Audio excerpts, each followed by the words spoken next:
Hi, I'm Cheyenne Dirksen-Schroeder, Managing Editor of the Hutchinson News. Today we are interviewing City Council candidates. You want to go ahead and give me your name, what position you're running for, where people might recognize you around town? Well, my name is Joshua Naiman. I'm running for the Northeast District for City Council, and you might know me from owning Second Amendment Tactical in South Hutch. Excellent. Okay. First of all, tell me a little bit about the quality of life in Hutchinson. What are we doing well now? Where can we improve? Just kind of improving general life here in Hutch for residents. Well, I would start off to say that Hutchinson's got one of the best communities around. I mean, they really do. The amount of generosity in this area is just unheard of. If you go to other places in the country and you see stuff, New York's a prime example. It might be the Big Apple, but people are just not very nice there. And here, got good people. How can we improve the quality of life? Well, there's a lot of options we can look at. I'm going to say we have to do something about our homeless problem. And there's a lot of solutions out there. None of them are really ideal. That's the biggest problem that we have. We got a lot of hurdles there to really try to clear. Sure. Something that we talked about at the Chamber of Commerce held a forum recently. We talked a little bit about building codes and other sorts of regulations that are currently in place that may form barriers for small business owners or entrepreneurs, that kind of thing. And as a small business owner, could you tell me a little bit about some barriers that you experienced and maybe some that you would look at removing or? Well, my business is a very unique one. It's not a simple one that you go into, you know, an electronics store or you go to the local boutique and you want to get some flowers or anything like that. It's not the same. When I first opened up, there was lots of roadblocks to stop me because it was during a time period that the firearm industry was looked very poorly upon, and any banks or regulatory things like that were being punished. Sure. So I couldn't find a loan to save my life to get started. Waukene, Kansas is where I found the bank to work with me. So that's something. Now here, there's a lot of regulations and codes that probably need to be revamped and reworked because, you know, every town needs to have regulations and codes. That's a state of life, and it's for health and it's for public safety. But when you have so many, it becomes like a hammer or a bat to beat people down with, then that's a problem. Sure. And all I hear from the landlords and from the people that do rentals, they're all saying, you know, you've got to do something about these codes. There's just too many. And they're like, one of the people that I met said that she has a line to her house. It's a water faucet that's not hooked up to any plumbing on the inside of the house. It doesn't work. She was required to put a anti-siphoning faucet on a line that doesn't work. I find that to be just irresponsible. Sure. Crazy. And yeah, let's talk a little bit more about housing. Yeah, it sounds like there's a lot of trouble for landlords in that case, and particularly because housing is such a large concern for so many people here in Hutch. Yeah, tell me your thoughts on housing here, or are there specific barriers that need to be removed specifically, or? Well, housing is really kind of a hard thing to say because it's always developing. Plus, Hutchinson's economy right now is not the best for housing itself. I mean, it seems like it's too expensive. Property taxes are too high. We gotta get property taxes knocked down. That's part of it. But a lot of the houses that are in some areas of town are very much dilapidated, you know, and how they're going to get those fixed, I'm not quite sure. How do we get theirs out there? Do we do grants? Will that cost the city money? I mean, do we want to keep trying to dump money into that kind of stuff? We need to do something. Okay. But on the back of the people, I don't want to see that happen. I think that right now we're already taxed enough. We have way too many programs already that are just siphoning off the money for Hutchinson, and we got to do something. But what do we do? I don't know. Yeah, tell me, are there certain programs that should be cut or just reduced, or what do you mean? Oh, that gets a little complicated. Sure. If you want to do some real change and try to get things going in Hutch, there's going to be some really tough choices, and that's going to be the worst for a lot of the people. I mean, where do you draw the line? When faced with cutting vital services or raising taxes, how do you respond? Well, with all things, it's a balancing act. We have to find things we can live with and things we can't live without. And to me, we have to fully fund essential services. Police and fire departments should be our primary concern. I have had a meeting with Chief Hooper, which is doing a fantastic job. He has done great things for this town already. But when he came in, our crime rate was 53.7 per 1,000 people. That's how many crimes were committed. The Kansas average was 35, so we were way high on that. Today, we're at 31.7. That's awesome. That's fantastic. What could we do if we had a fully funded police department? That might be something to explore. Sure. Tell me about an aspect of you or your story that isn't typical of a public servant, but will assist you on the city council. No, I'm a business owner, and I look at things as what's going to make the town work, what's going to make the town not work. And as a owner of my own store, I recognize that if you buy something for X amount of dollars, you have to sell it for this amount of money. But if we tend to say, we're going to buy this, and it's X amount of dollars, but we have this much money coming in, we shouldn't be buying it. The sports arena, the artwork there, $250,000, that's crazy. And it's falling apart now. If you look at it, the poles are bent, the plastic is coming undone. It didn't go to Kansas, it went to a lady in Missouri, I think. But we have an art college here. Why didn't we tap the art college? That's I don't know.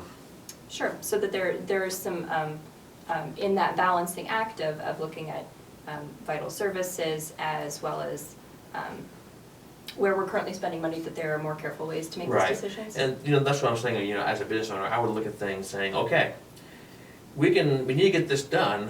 What's the most economic way and fiscal responsible way to do it? Sure. Well, do we just go to the highest bidder? No, you don't do that. Hutchinson bought a paving machine for the roads, but we have Sears right over here. And would it have been more economically responsible to keep Sears? Because they had the economic know-how and the jobs that they've been doing for years.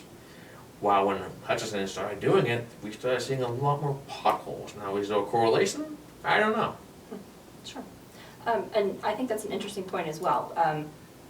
Not necessarily only shopping local, but there is some merit to the city council addressing local buyers first, that kind of thing, to be able to keep those dollars close, focused on economic development, that kind of thing. Well, this is something tapped back into my store. Every year we get a bid from the city of Hutchinson for the police department for ammunition and stuff like that, essential gear. There are companies out there that they just undercut us horribly. There's nothing we can't compete. Sure. It's kind of like Walmart. You can't beat Walmart. Sure. Okay. The Hutchinson News sent out a questionnaire a couple weeks ago, and in one of the responses, we asked to identify a problem currently in management or operations that the city currently has, and how to address that problem. And we talked a little bit about not funding our essential services, and you mentioned the police department. Would you consider the police department to be underfunded, and yes. And in what way? I definitely would think that. Like I said, I had an interview with Chief Hooper, and he was telling me that they had 35,000 calls more than Manhattan did last year. 35,000. That's substantial. Manhattan's a lot bigger than Hutchinson is. Sure. And it's, Kansas State. You would think that they would be just crazy with crime, but Hutchinson, Kansas, 35,000 more calls. We got fully funded our police department. Plus, the whole reason why I'm even running in the first place was, I mentioned this before on one of the forums, is we went down to the splash pad with my daughter, and I saw something shiny in the grass, and if I went over and looked at it, there was a needle in the grass. Now, this is Avenue A Park. Sure. And that to me was a clear and present danger to my family, and not just to my family, but everyone else's family too. And I'm like, man, we got to do something. The current status quo was not working. So I would love to see our police department continue doing what it's doing to bust out the drugs in Hutch. It would be great. Okay.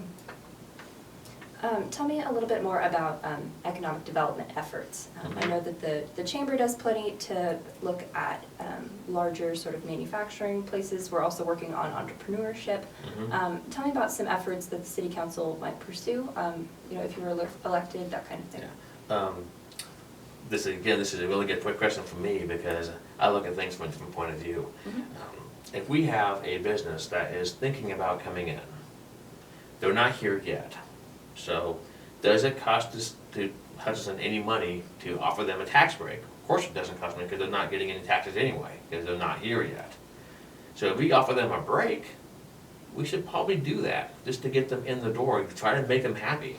Because we need jobs and not the fast food jobs. We don't need to have any more restaurants in Hutchinson. We need to have real wage paying, livable jobs. And the industry would be great. We had Consolidated here, we had Mega Manufacturing, we had Eaton, all these major corporations, they're all gone. And it's left a void in Hutch. And it's been felt for the last 20 years. Sure. And that tax break, without those tax dollars, we might not be able to fund the police department like we meant. Well, I mean, not entirely. No. But like I said, they're not here anyway. So we're not getting any tax dollars from them because they're not already here. So if you give a tax break to someone that's not here already, you're not really giving them a tax break. You see what I'm saying? Because if you give them a tax break, you're still going to generate cash because they haven't been here before. So you weren't generating it in the first place. Sure. So anything is better than nothing. That's the way you look at it. If you have more money coming in than going out, that's a good thing. Okay. And those manufacturing organizations, they're very large corporations. We probably see one come in maybe once a year. Right. Is that enough? Is that fast enough? If we could get one a year, like a big one that would give 100 and some jobs, that would be a good step in the right direction. Now, is that all we can do? No. Hutchinson's got a strong tourism thing. I would never have thought so, but that salt mine does a lot of traffic. So does the Cosmosphere. What if the Chamber made a package deal? Like they decided we're going to loop those two structures together and we're going to make it a round trip thing for buses to come in and we can have a big thing. So what if we had something else? Built either some type of amusement park or a big arena or something that would have more entertainment value besides just having just the simple things we have now. Sure. Because Owen's talking about this convention center, and it's bad. If you go to the atrium right now, it's a rough spot. Sure. So the atrium is worth a lot of attention. It needs to be addressed. Excellent. Okay, those are my main questions. Is there another topic that we haven't covered that you would like to talk more about, or? I'm thinking.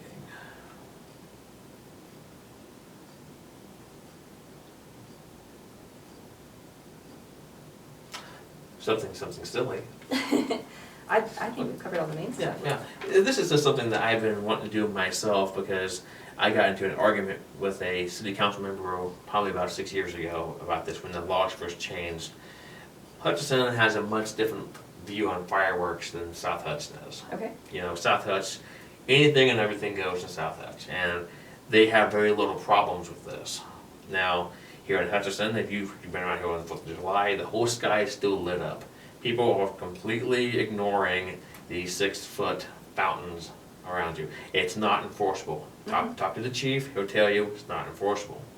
So think of all those tax dollars that we are missing out from people buying everything in South Hutch and then coming back across the bridge to Hutch, because they're doing it. And that would just be a very simple thing we could do, because as it stands, right now, since it is illegal, people run out in the yard, they light the firework, and they run back inside so they don't get caught. So that means no one's out there to watch it, and if it tips over, it's more of a hazard with the law being illegal than it is being legal. So that's just something that I would want to see changed than to do that. I don't think it has to be illegal. Sure. Well, and even just from the money side of things, Right. if we can't pass out sales tax dollars or other sorts of opportunities, or Yeah. even just looking for some creative solutions. Yeah, that's just a small thing, and, you know, every year, I think the Bretts has been putting on a fireworks show. I don't think the Hutchinson has been dumping money into it themselves. I think it's all been Bretts that's been graciously donating the money for it, and we thank them for that. Mhm.